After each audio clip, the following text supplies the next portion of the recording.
ये question JEE mains 2024 में आया और ये स्ट्रेट लाइन का एक क्वेश्चन है। तो सवाल इस प्रकार है कि एक ray of light coming from the point P 1, 2 get reflected from the point Q on the X axis and then passes through the point r 4, 3. If the point s h, k is such that pqrs is a parallelogram, then hk square is equal to। तो एक बिंदु P है 1, 2 से आने वाली प्रकाश की किरण है जो 1, 2 से आ रही है। एक्स अक्ष पर बिंदु Q पर परिवर्तित होने के बाद बिंदु R से गुजरती है। यदि बिंदु S जो कि h, के इस प्रकार है कि PQRS एक समांतर चतुर्भुज बनाए तो एच के स्क्वायर कितना होगा। तो एक बार फिगर बनाते हैं सवाल का।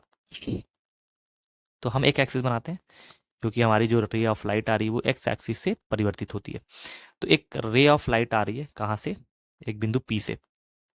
ये बिंदु P है 1, 2 और एक्स एक्सिस पे टकराने के बाद वो परिवर्तित होके जाती है और वो बिंदु R जो कि 4, 3 है उससे होके जाएगी, ठीक है।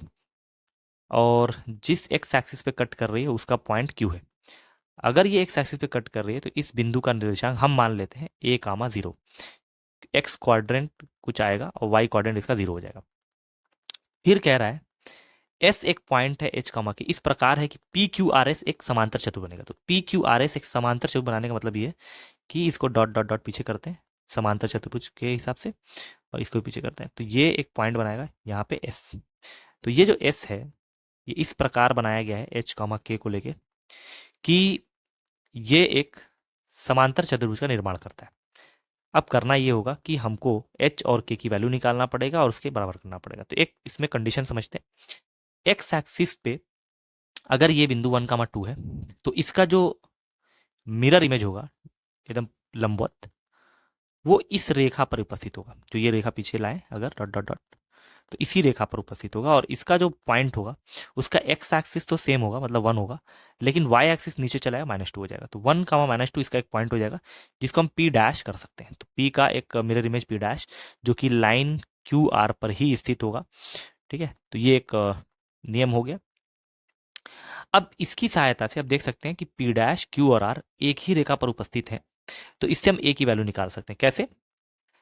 इस रेखा का जो ढाल होगी अगर हम क्यू आर की ढाल निकालें और फिर पी डैश आर की ढाल निकालें वो एक ही रेखा है तो इसकी ढाल सेम होगी। तो हम यहाँ लिख सकते हैं क्यू आर की ढाल मतलब स्लोप क्यू आर ये हो गया और फिर पी डैश आर की ढाल सेम होना चाहिए क्योंकि दोनों जो है एक ही रेखा को रिप्रेजेंट करते हैं।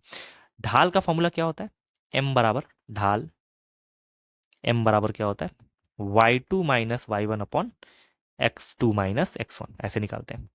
तो क्यू आर में अगर देखा जाए तो y2 minus y1 3 minus 0 upon 4 minus A is equal to P dash R का निकालेंगे तो 3 प्लस 2 हो जाएगा, ये माइनस माइनस प्लस हो जाता है और 4 माइनस 1। तो 3 upon 4 minus A is equal to 5/3 cross multiply करते हैं 3 3 9 हो जाएगा और इधर आ जाएगा 20 माइनस 5 है, 5 इधर चलाएगा तो 5 ए इज इक्वल टू ये माइनस हो जाएगा तो 11। तो ए की वैल्यू आ गई 11/5। तो यहाँ पे लिख सकते हैं ए की वैल्यू 11/5। तो हमारा पॉइंट क्यू आ गया 11/5 का 0। अब पैरेललोग्राम जो अ, समांतर चतुर्भुज का था इसका एक गुण या प्रॉपर्टी लगाते हैं। जैसे इसके विकर्ण अगर मिलाया जाए, विकर्ण मिलाया जाए तो विकर्ण का जो मध्य बिंदु होता है, विकर्ण विकर्ण आपस में समद्विभाजित करते हैं एक दूसरे को। अगर दोनों विकर्ण आपस में समद्विभाजित करते हैं तो दोनों का ये मिड पॉइंट जैसे पी आर का मिड पॉइंट ओ और एस क्यू का मिड पॉइंट ओ ही रहेगा। तो हम इन दोनों से इसके मिड पॉइंट का निर्देशांक निकालते हैं। तो पी आर का मध्य बिंदु क्या है? ओ है। तो लिखते हैं पी आर का मध्य बिंदु। तो पी आर का मध्य बिंदु कैसे निकालें बताइए? इन दोनों को जोड़ के क्या फॉर्मूला है मध्य बिंदु का? x1 plus x2/2। तो 4 प्लस 1/2 मतलब 5/2 कॉमा 3 प्लस 2 मतलब 5/2। इसी प्रकार s और q का भी मध्य बिंदु निकाल लेते हैं। तो एस क्यू का मध्य बिंदु कैसे आएगा? इन दोनों पॉइंट्स को जोड़ के आएगा। तो h प्लस इसका हो जाएगा 11/5/2 कॉमा h k प्लस 0 मतलब k/2 आ जाएगा। और चूंकि दोनों का मध्य बिंदु एक ही बिंदु है तो ये वाला मध्य बिंदु और इस मध्य बिंदु बराबर हो जाएगा। या ये कह लें कि समीकरण नंबर 1 और समीकरण नंबर 2 एकदम बराबर है। तो इसका एक्स क्वाड्रेंट इसके एक्स क्वाड्रेंट के बराबर, इसका वाई क्वाड्रेंट इसके वाई क्वाड्रेंट बराबर। तो इस हिसाब से h plus 11/5 upon 2 is equal to 5/2 आ जाएगा। तो 2 से 2 यहाँ पे कैंसिल आउट हो जाएगा, तो h की वैल्यू हो जाएगी 5 माइनस 11/5। तो ये आंसर कितना आ जाएगा? 25 माइनस 11। 5 है तो 25 में से 11 घटा देंगे 14। तो h की वैल्यू आ गई 14/5। और कंपैरिजन इसका किया जाए तो k/2 की वैल्यू आ जाएगी 5/2। तो k यहाँ से कितना आ जाएगा? 5 आ जाएगा। तो हमारे पास k आ गया और h आ गया। तो क्वेश्चन क्या था? क्वेश्चन में पूछा था फाइंड एच के स्क्वायर। तो h की वैल्यू कितनी आ गई? 14/5। और k स्क्वायर कितना आ गया?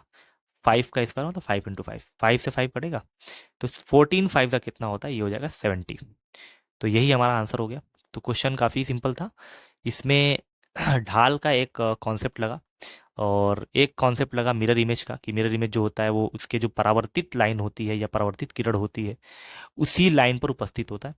और दूसरा जो रूल लगा वो पैरेललोग्राम का लगा, समांतर चतुर्भुज का। समांतर चतुर्भुज के विकर्ण आपस में समद्विभाजित करते हैं, तो समद्विभाजित करने की वजह से ये ओ होगा वो पी और आर का मध्य बिंदु हो जाएगा। इसी प्रकार एस और क्यू का भी मध्य बिंदु हो जाएगा।